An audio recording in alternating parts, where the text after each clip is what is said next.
De pernas longas e pescoço comprido, a girafa é um mamífero ruminante que se destaca como o mais alto animal do planeta, atingindo, em média, 4 metros de altura.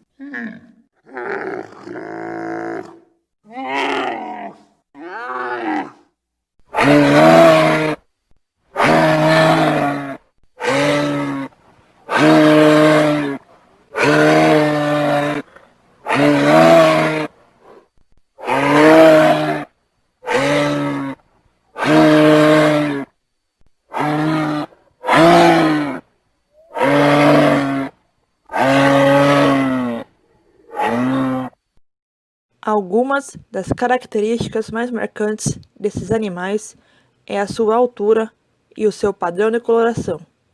Sua pelagem apresenta um padrão característico, sendo possível distinguir várias manchas em tons de marrom.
As girafas são animais herbívoros, ou seja, alimentam-se exclusivamente de produtos de origem vegetal.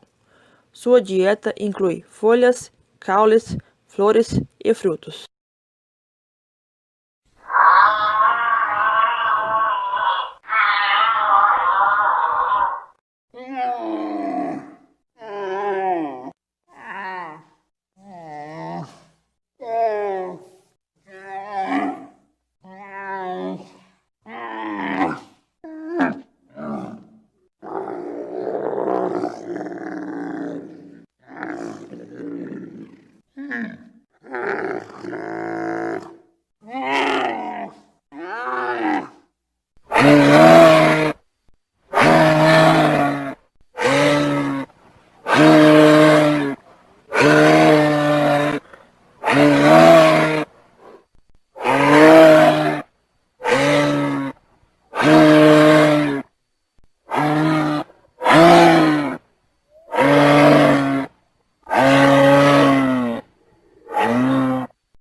As girafas são animais encontrados apenas no continente africano. Elas vivem em savanas, pradarias e também em regiões de florestas abertas.